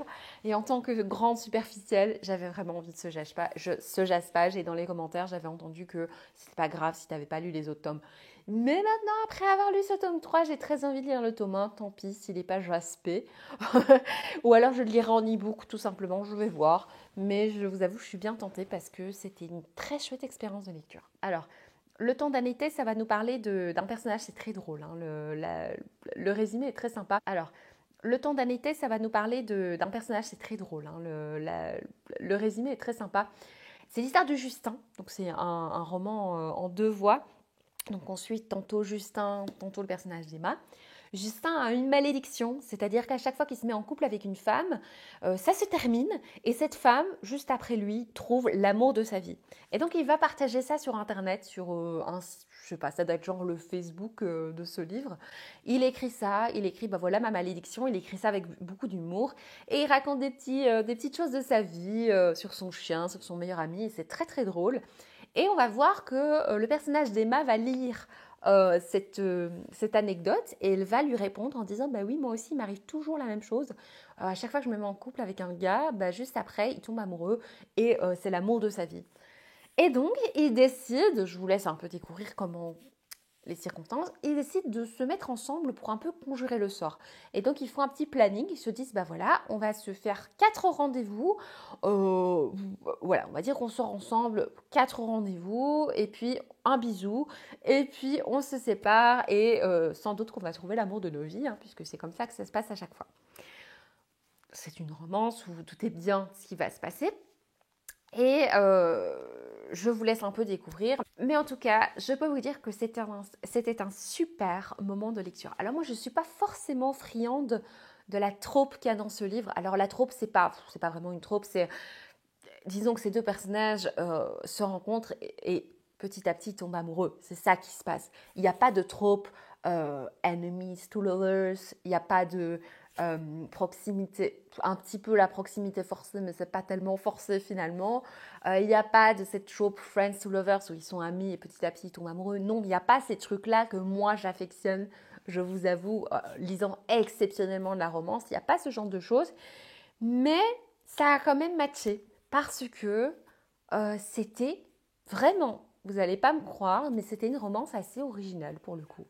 Par le ton, par le fait que nous avions le point de vue de Justin et le point de vue d'Emma, c'était vraiment intéressant d'avoir les deux points de vue. Pourtant, je suis pas friande, moi, d'avoir les deux points de vue dans une romance. C'est pas quelque chose que j'aime bien. J'aime bien justement suivre un point de vue très très fort, être très attachée à un point de vue et découvrir l'autre dans le regard de notre héros ou notre héroïne. Ici, on a les deux points de vue, donc on sait ce que ressentent l'un et l'autre. Et pourtant, j'ai bien aimé parce qu'il y avait beaucoup d'humour, beaucoup de piquant. Les personnages sont très originaux. Le personnage le plus sensible, en tout cas à première vue, c'est le personnage de Justin. Tu sens que c'est un personnage, je sais pas, très bienveillant, très sensible.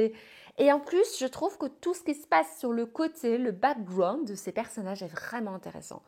Euh, Pas toujours joyeux, je dois dire, avec le personnage d'Emma. Tout ce qu'elle vit, c'est vraiment pas joyeux.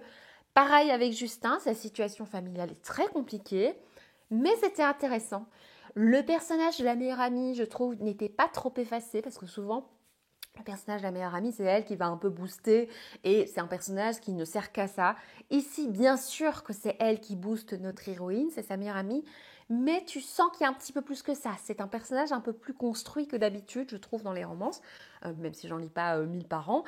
Vraiment, j'ai vraiment beaucoup apprécié l'humour, j'ai apprécié le background, j'ai vraiment, en fait, vraiment apprécié cette romance, je dois vraiment le dire. Très très chouette. Ce ne sera pas la romance qui m'a apporté le plus de frissons. Je pense que je peux dire que la romance de Hailey Hazelwood m'a apporté plus les frissons, vous voyez ce que je veux dire, dans le bas du ventre.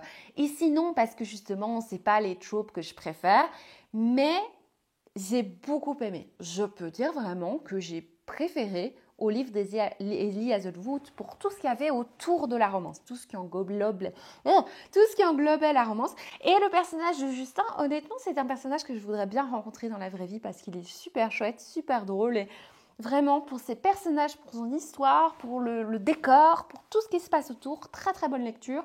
Vraiment, donc je vous conseille, si vous aimez la romance, C'est léger, mais pas tant que ça finalement, puisqu'il y a quand même des sujets très très durs qui sont abordés, qui sont précisés au début du roman. Je dois vous parler encore de ma lecture d'une grosse saga de manga que j'ai lue. Ça va bientôt s'éteindre sur l'enregistrement, donc je vous parlerai sans doute un autre jour de cette saga et sans doute d'une autre lecture.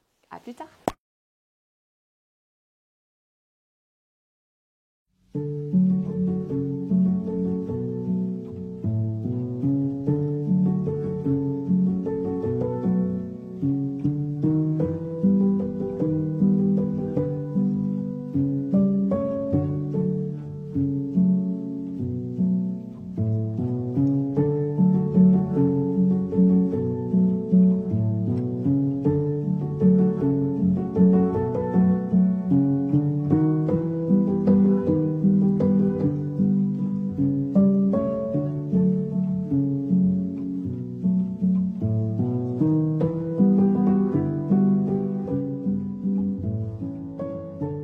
Hey, je vous retrouve pour vous donner des petites nouvelles puisque la dernière fois en plus nous avions été interrompus par ma carte SD tout simplement, grossièrement, qui m'avait coupé en pleine phrase il me semble. Donc je pense que je vous ai mis des petits plans de vacances et comme vous le voyez au décor, je suis rentrée des vacances. On est rentré de vacances avec plein de souvenirs, avec un peu beaucoup de nostalgie, je l'avoue. La reprise a été difficile, alors je n'ai pas repris le travail mais par contre on est en train de commencer là l'enregistrement de notre CD et donc bah voilà, il a fallu reprendre les instruments et donc là demain première répétition. Je crois qu'il y a 3 répétitions avant l'enregistrement, donc voilà, ça commence à être un petit peu stressant. Je ne sais pas si je vous en avais déjà parlé en vlog, comme ça fait un moment que ça m'étonnerait. Mais j'avais partagé des petites infos sur les réseaux, donc avec mon quatuor de musique du monde, nous allons enregistrer un CD, notre premier CD, donc c'est un grand... ouais, c'est une grande aventure et j'avoue que je suis bien sûr stressée, mais en même temps j'ai très très hâte de savoir comment ça va se passer. Comme je vous disais, la caméra m'avait interrompue. Je pense que j'allais parler d'une lecture de saga de manga. Entre-temps, en fait, j'ai lu plusieurs autres choses, donc je viens vous en parler. Je vais juste faire un petit tour sur Booknote pour voir si je n'ai pas oublié des livres, puisque j'ai mis à côté de moi les livres que j'ai lus. Et j'ai peur d'avoir oublié quelque chose. Donc, je regarde pour être sûre. Je pense que c'est bon, blablabla, blablabla. Oui, effectivement. Alors, on va commencer donc avec Le bateau de Thésée. J'avais lu le premier tome du bateau de Thésée avant de partir en vacances. C'est un livre que j'avais acheté en seconde main suite aux recommandations d'une libraire qui m'avait dit que c'était vraiment super chouette. Et donc j'ai lu le premier tome et c'est vrai que j'ai bien apprécié, je voulais vraiment savoir la suite. Et notre ami Steven a apporté bien, les 10 tomes. Et donc j'ai pioché dans ce petit coffret pour continuer la saga et je lis complètement déglingué parce que je voulais avoir le fin mot de l'histoire. Alors, qu'est-ce que c'est le bateau de Thésée? Le bateau de Thésée, c'est l'histoire d'un jeune homme qui, au début du récit, est sur le point d'avoir un enfant. Donc, son épouse est sur le point d'accoucher. Et on sait qu'il a un passé assez sombre, enfin un passé. On sait que le père de ce jeune homme est en prison puisqu'il aurait assassiné 21 personnes des années auparavant. 21 personnes, qui plus est 21 enfants dans une classe. L'histoire de ce récit, ça va être d'essayer de découvrir ce qu'il s'est vraiment passé des années auparavant. Et Shin va faire un voyage dans le passé, et c'est un voyage dans le passé qui n'est pas du tout choisi, hein, c'est simplement qu'il va, je pense, il me semble, se retrouver dans le village dans lequel le meurtre a eu lieu, et tout d'un coup une brume va apparaître, et il va faire un bond des années auparavant, et il va se retrouver confronté à sa propre famille, mais des années auparavant. Évidemment, l'enjeu du récit, ce sera d'essayer de découvrir qu'est-ce qui a pu se passer. Dans les tomes, après, je ne sais plus après combien de tomes, mais à un moment, Shin se retrouve de nouveau dans le présent et il va voir que ce qu'il a fait dans le passé a changé certaines choses. Je ne vous en dis pas beaucoup plus, mais sachez que ces thématiques sont présentes. Alors moi, c'est une saga que globalement j'ai bien aimée, j'ai passé un très bon moment, je l'ai un peu déglinguée, peut-être même un peu vite. Maintenant, c'est vrai que je suis quelqu'un de très... comment dire, terre à terre et très... bien sûr, quand il y a des éléments fantastiques, j'adore ça, c'est pas un problème, mais dès qu'il y a des choses comme des voyages dans le temps, il faut vraiment que tout soit hyper crédible. Et c'est vrai qu'il y a plusieurs choses pour lesquelles j'étais un petit peu dubitative au fur et à mesure de la lecture, surtout sur les derniers tomes.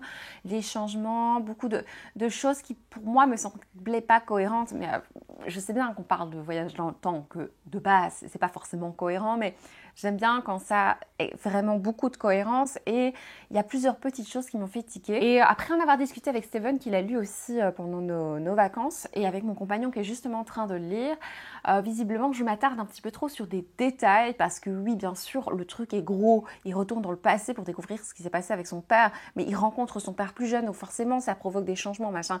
Il y a beaucoup de choses qui sont très bien faites sur la narration, sur les histoires de changement de temps, mais parfois il y a des tout petits détails qui me font tiquer et c'est vrai, mon compagnon m'a dit mais ça c'est un détail, c'est pas du tout important, et moi c'est vrai que j'ai un peu retenu ces détails qui pour moi n'étaient pas cohérents, et c'est vrai que vers la fin, vers les 4 derniers tomes, il y a une accumulation d'événements, ça va de plus en plus vite, il y a beaucoup de choses qui se passent, et pour moi il y avait un petit peu trop, en fait, trop d'éléments, trop de changements, pour moi c'était un petit peu too much. Tout simplement. Je peux pas trop développer non plus parce que j'ai pas du tout envie de spoiler, mais c'est vrai qu'à la fin j'étais un petit peu perdue et tout d'un coup des révélations qui pour moi n'avaient pas trop de cohérence, mais peut-être que si je relisais depuis le début ça aurait de la cohérence, vous voyez. Donc je sors de cette lecture, de ces 10 tomes en ayant passé un bon moment. J'ai lu les 10 tomes, donc c'est que j'avais vraiment envie de les lire. C'est rare que je lise une saga jusqu'au bout de manga, donc vraiment c'était un chouette moment, mais c'est vrai qu'il y a des petites choses qui m'ont fait un petit peu tiquer. Et alors c'est marrant parce qu'on en a beaucoup discuté avec Steven, qui a fait un moment un schéma.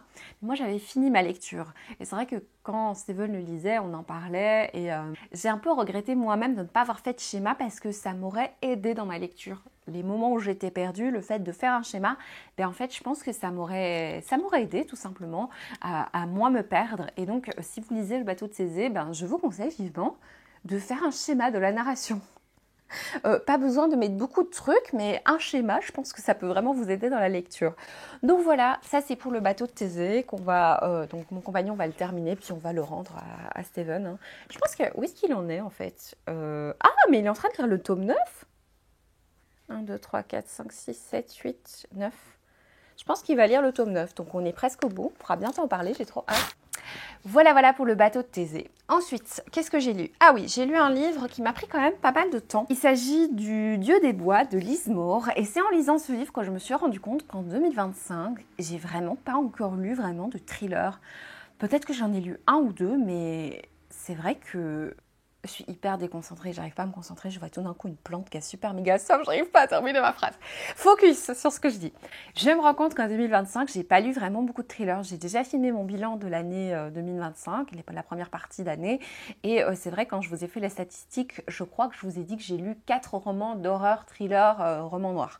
Donc de cette thématique, c'est vrai que c'est fou parce que c'est un genre que j'adore et j'en ai presque pas lu cette année. Là, c'était un petit peu le retour du thriller dans ma vie puisque ça faisait longtemps, et je trouve que c'est un thriller qui était très adapté à cette période de l'année, donc en plein été, puisque ça se passe pendant un camp de vacances. On va suivre des jeunes qui voilà, vivent leur camp, ils sont séparés filles-garçons dans leur logement, donc ils sont dans des bungalows.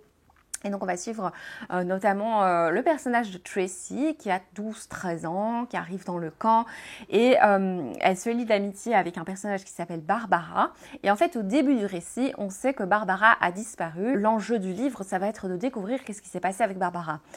La narration et la structure du livre étaient vraiment très sympa, très original. Je trouve que c'est un gros atout du roman parce que c'est vrai qu'il y avait quelques petites longueurs dans le récit. C'est quand même un roman qui prend son temps, mais justement le fait que la narration soit aussi originale, aussi bien présentée, ça rajoute un petit peu de peps à cette lecture.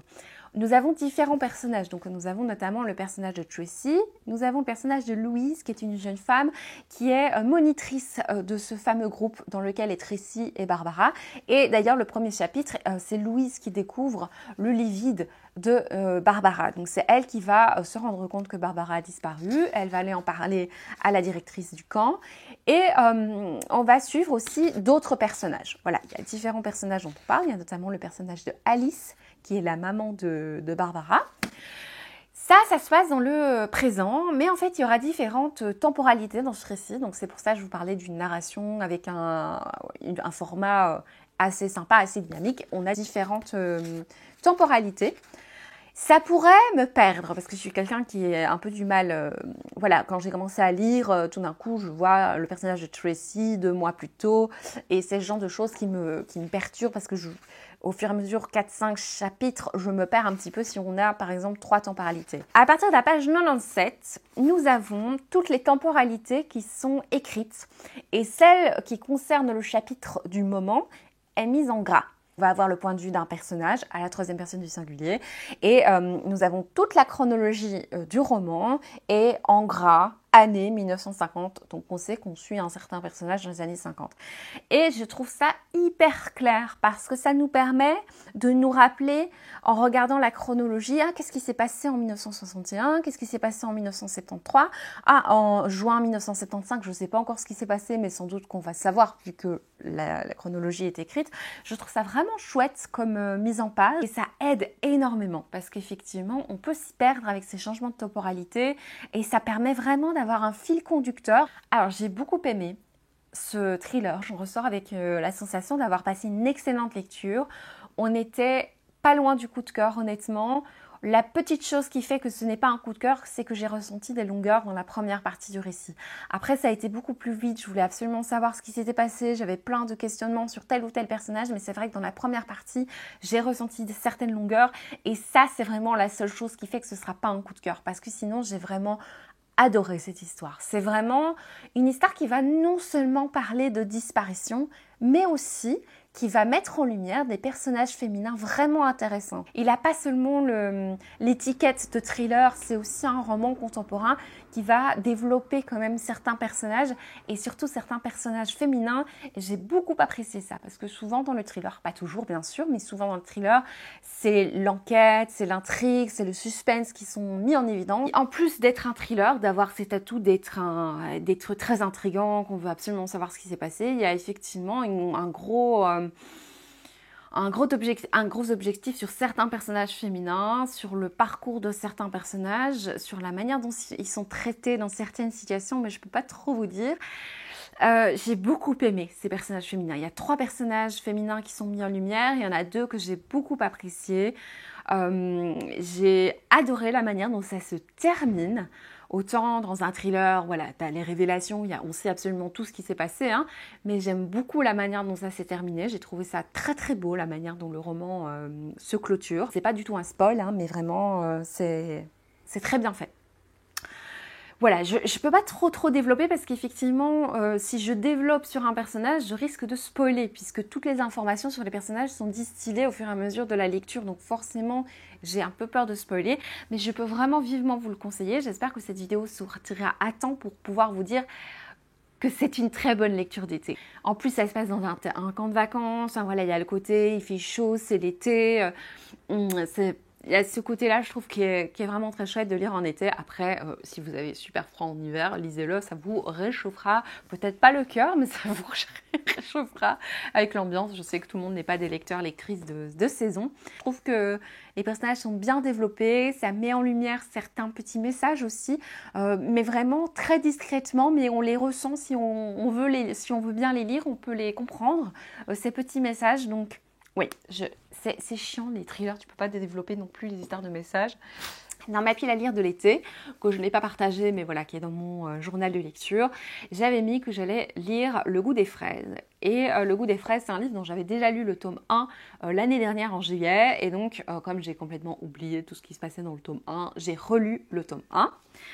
Et j'avais le tome 2 et le tome 3 en ma possession, donc j'ai enchaîné avec le tome 2 et le tome 3. Je pensais que ça se clôturait au 3e tome, mais pas du tout, il y a encore un 4e tome, donc je vais aller en librairie manga bientôt pour me procurer le tome 4 pour finir cette saga.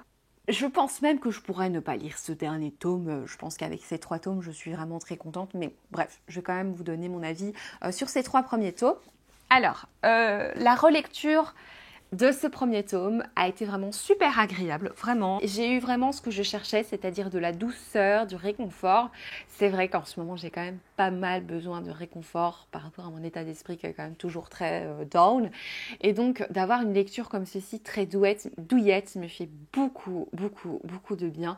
C'est vraiment une lecture réconfort. Alors, c'est une romance, donc tout le côté romance, c'est le truc qui a le plus d'importance. Mais tu as quand même cette atmosphère de cultivateur de fraises. Et donc, les fraises sont vraiment vraiment au rendez-vous. Il y a quelque chose de très enfantin dans ce manga et en même temps c'est vraiment très très chouette, très mignon d'un point de vue romance. On est tout de suite un peu émoustillé par cette relation. Donc ce tome 1 très très chouette, j'ai enchaîné avec le tome 2 que j'ai adoré. Vraiment j'ai adoré ces 2 premiers tomes. Sur Livre Addict j'ai mis 17 sur 20, c'est-à-dire proche du coup de cœur. J'ai pas mis un coup de cœur parce que, enfin voilà, l'histoire n'est pas non plus d'une originalité. Mais par rapport au plaisir de lecture, ça a été vraiment une excellente lecture, donc super chouette. J'ai lu le tome 3 que j'ai fort apprécié, mais j'ai mis une note un tout petit peu en dessous parce qu'il y a un passage qui m'a fait tiquer. Je suis un peu chiante, hein, vous allez me dire, mais c'est un truc qui m'a quand même embêtée. Un moment, lors d'une planche, hein, c'est juste lors d'une page, il y a notre héroïne qui parle d'un petit garçon qu'elle connaissait quand elle était en maternelle. Et ce petit garçon l'embêtait toujours. Il faisait des trucs pas cool, quoi. Il l'embêtait. Et notre héros, donc le love interest, à un moment va sortir un truc du genre si t'embêtais à ce point quand tu étais en maternelle, c'est parce qu'il était amoureux de toi. Et voilà, je pense pas que j'ai besoin de développer ce qui m'a énervée, je pense que vous le comprenez, surtout venant de quelqu'un qui a subi du harcèlement scolaire. Je pense que vous comprenez, même si c'est en maternelle, je pense que vous comprenez à quel point ça m'a énervé ce passage. Et pourtant après, on parle plus de ça, ça redevient mignon, tout ça, mais ce passage, je ne sais pas pourquoi, il y a eu ce passage. Et du coup, ça m'a vraiment énervée. Voilà. Du coup, je me retrouve à ne pas savoir quoi lire. Voilà, je suis un petit peu perdue, je ne sais pas quoi lire. Et du coup, je me dis peut-être que je me lancerai bien dans mon fameux challenge 7 jours, 7 livres. Je dis mon challenge, c'est pas moi qui l'ai inventé, mais j'ai envie de le faire. Écoutez, je vais du coup vous laisser là. Hein, je vous abandonne lâchement pour ouvrir un nouveau vlog pour un 7 jours, 7 livres. Donc j'espère que cette vidéo vous aura plu, cette petite vidéo vlog. Voilà, entre 2 autres vidéos. J'espère qu'elle vous aura plu. Je vous fais des gros bisous. Je vous dis à bientôt. N'hésitez pas à me dire les livres que vous êtes en train de lire et que vous avez lus récemment.